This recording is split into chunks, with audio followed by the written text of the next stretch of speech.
City India news channel हक की आवाज़।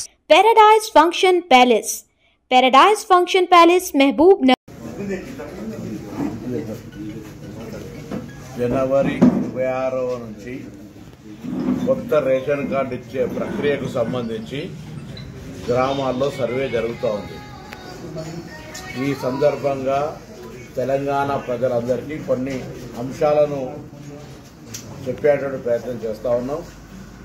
పాతగా ఇప్పటికే 90 లక్షల రేషన్ కార్డులు ఉన్నాయి.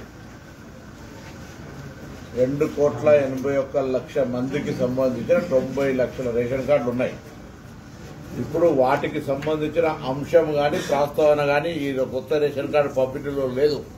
సో 90 లక్షల మందికి సంబంధించిన అంశం చర్చకు రాదు. ఇందులో కొత్తగా ఎవరైతే గత 10 సంవత్సరాలుగా రేషన్ కార్డు కావాలనే ఆలోచనతో తిరుగుతూ ఉన్నారో, కొత్త కుటుంబాలుగా ఏర్పడ్డాయో, పెళ్లిలై పిల్లలై, లేదా ఈ ఇంటి బిడ్డ ఆ ఇంటి కోడలై, ఈ విధంగా లేదా ఈ ఊరాడి ఇంకో ఊరికి పోయి అట్లా కొంత మార్పులు చేర్పులకు సంబంధించిన అంశం కావచ్చు, లేదా అర్హత ఉండి, మళ్ళీ చెప్తాను స్పష్టంగా, అర్హత ఉండి కొత్త రేషన్ కార్డు రానటువంటి వాళ్ళందరికీ 10 సంవత్సరాలుగా కొత్త రేషన్ కార్డు కావాలి, నాకు అర్హత ఉంది, ఈ ప్రభుత్వం ఇస్తలేదని నిరాశపడ్డ వాళ్ళందరికీ శుభవార్త. వాళ్ళందరికీ జనవరి 26 వరకు ఇవ్వాలి.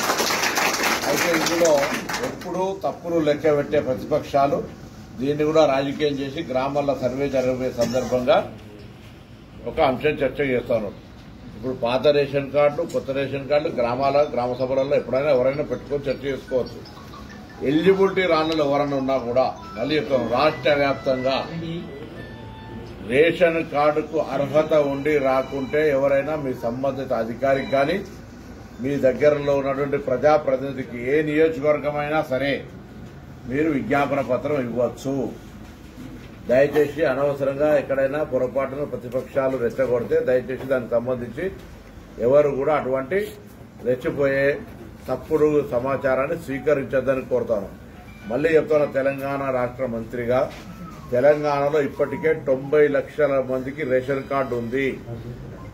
దాదాపు 2,81,00,000 మందికి రేషన్ కార్డులు ఉన్నాయి. వాటికి సంబంధించిన ఎక్కడ కూడా రివ్యూ కానీ, తొలగించడం కానీ, జమ చేయడం కానీ అటువంటిది ఏమి జరుగుతలేదు. ఇప్పుడు కొత్తగా ఎవరికైతే ఎలిజిబిలిటీ ఉండి, మళ్ళీ చెప్తాను, ఎలిజిబిలిటీ క్రైటీరియా ఎవరైనా కాదన్నారు కాదు, ఎలిజిబిలిటీ క్రైటీరియా ఉండి ఎవరికైనా రేషన్ కార్డు రాకపోతే వాళ్ళకు రేషన్ కార్డు కోసం మీ దగ్గర ఉన్నటువంటి అధికారిని కానీ ప్రజాప్రతినిధి కానీ నేరుగా కలిసే అవకాశం ఉంది.